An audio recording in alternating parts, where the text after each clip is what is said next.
Hello नमस्कार दोस्तों, स्वागत है आपका एक और नई वीडियो में। दोस्तों, आज एक ऐसी बीमारी के बारे में बात करने आया हूँ जो लगभग 99% लोगों को है। इसका नाम डॉक्टर्स नहीं जानते हैं, लेकिन निशाना हम सब है, और वो है कल से पक्का शुरू करूँगा। दोस्तों, हमारे माइंड में एक लिस्ट बनी हुई होती है, जैसे अगले मंडे से फिटनेस पर ध्यान दूंगा, अगले फर्स्ट डेट से पैसे बचाऊंगा, या नया साल आने दो एक नया साइड बिजनेस या नई स्किल्स सीखना शुरू करूँगा। आज का टॉपिक है, जितना जल्दी शुरू करेंगे उतना ही आगे तक जाएंगे।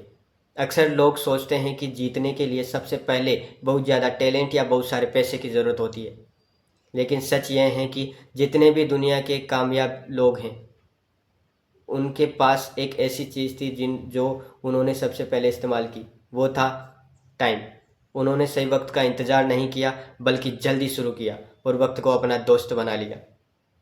आज बात करेंगे इसी टॉपिक को आगे ले जाकर कि the concept of compounding, the invisible power. चलो इसको एक गहरे तरीके से समझते हैं।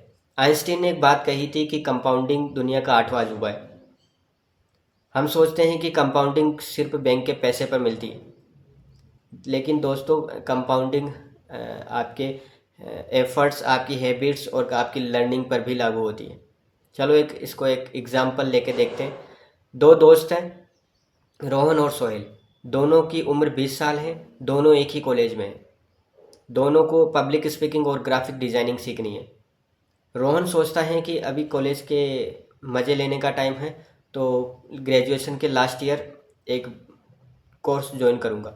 वहीं सोहेल सोचता है कि अभी से मैं रोज़ सिर्फ 30 मिनट निकाल कर रोज़ यूट्यूब से सीखकर एक छोटे मोटे प्रोजेक्ट बनाता हूँ।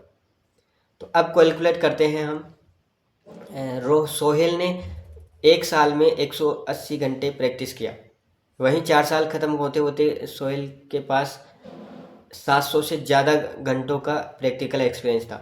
वहीं रोहन कॉलेज ख़त्म होने के बाद मार्केट में पहला कदम रख रहा होता है, डर रहा होता है, रेज्यूमे बना रहा होता है। वहीं सोहेल के पास सोहेल एक प्रोफेशनल बन चुका होता है। सोहेल के पास पोर्टफोलियो है और सोहेल क्लाइंट से डील क्रैक कर रहा होता है। सोहेल रोहन से ज़्यादा होशियार नहीं था, लेकिन उसने एक काम अलग किया, जल्दी शुरू किया। रोहन जो टाइम सोचने में गवाया, उसी टाइम में सोहेल ने गलतियां करके उसे ठीक करने में लगा लिया। The cost of delay. जब हम किसी काम को करने में देरी करते हैं तो हमें लगता है कि हम आराम कर रहे हैं, लेकिन हम उसकी बहुत बड़ी कीमत चुका रहे होते हैं, जिसे कहते हैं कॉस्ट ऑफ डिले।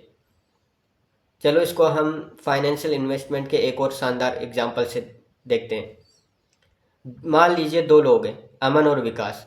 अमन 21 साल की उम्र में समझदार बनता है और हर महीने सिर्फ 2000 बचाकर एक सिंपल म्यूचुअल फंड या स्टॉक मार्केट इंडेक्स में इन्वेस्टमेंट करना शुरू करता है। विकास वही सोचता है, अभी घूमने फिरने की उम्र में है, 30-35 का हो जाऊंगा तब इन बड़े लेवल पर इन्वेस्ट करूंगा। तो 35 की उम्र में विकास इन्वेस्टमेंट करना शुरू करता है। जब दोनों 60 साल के होते हैं, तो आपको क्या लगता है किसके पास ज़्यादा पैसा होगा? अमन ने सिर्फ 14 साल पहले इन्वेस्टमेंट करना शुरू किया,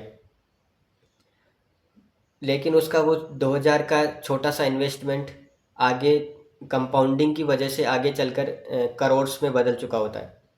वहीं विकास को अमन के बराबर पहुंचने के लिए हर महीने 2000 नहीं बल्कि 15,000 से 20,000 तक इन्वेस्टमेंट करना पड़ेगा। यही नियम जिंदगी के हर मोड़ पर लागू होता है। जब हम जल्दी शुरू करते हैं, तो हमारे द्वारा लगाया गया छोटा सा एफर्ट आगे चलकर एक घनघोर पेड़ बन जाता है। गलतियों का डर।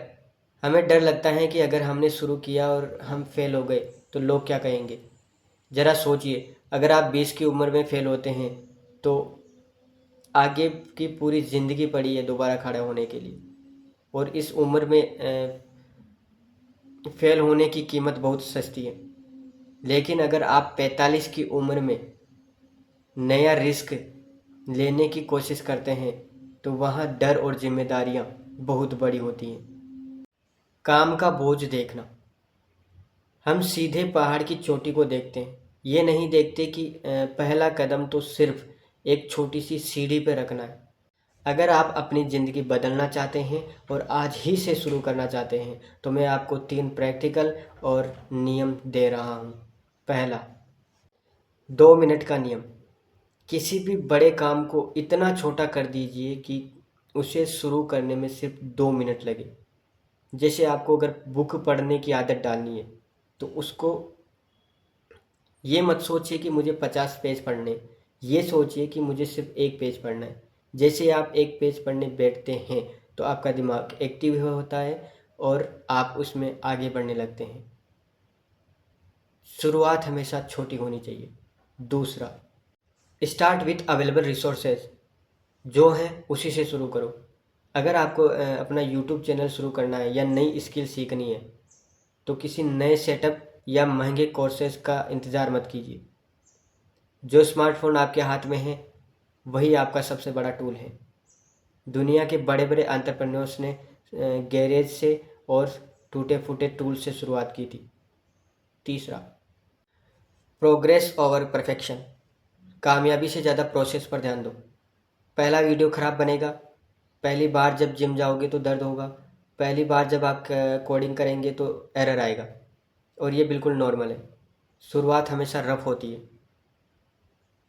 शुरुआत करना ही सबसे ज़रूरी है। दोस्तों, आज के 10 साल बाद जब आप अपनी ज़िंदगी में पीछे मुड़कर देखेंगे और अपनी ज़िंदगी को इवेल्युएट करेंगे तो आपके पास 2 रास्ते होंगे। पहला रास्ता, काश मैंने वो काम जब शुरू कर लिया होता तो आज बात कुछ और होती, पछतावा होगा आपको। दूसरा रास्ता, मैं आज बहुत खुश हूँ, 10 साल पहले जो मैंने मुश्किल हालात में भी शुरुआत करने की हिम्मत दिखाई, प्राउड फीलिंग।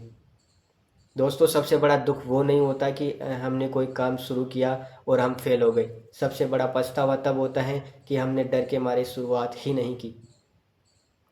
वक्त की एक खासियत है, ये गुजरता रहता है, चाहे आप सोचते रहें या काम करते रहें। ये 10 साल तो गुजर ही जाएंगे। फैसला आपके हाथ में है कि आपको इन सालों को सोचने में बिताना है या इनको एग्जीक्यूट करने में लगाना है। इंतज़ार करना बंद कीजिए। सही वक्त आज ही है, अभी है, इसी पल में है। अपने सपनों का पहला छोटा कदम आज ही उठाइए। याद रखिए, जितनी जल्दी शुरुआत करेंगे मंजिल उतनी ही पास और सफलता उतनी ही बड़ी होगी। मिलते हैं अगले वीडियो में। अगर वीडियो अच्छा लगे तो लाइक करें, शेयर करें और सब्सक्राइब करना ना भूलें। जय हिंद दोस्तों।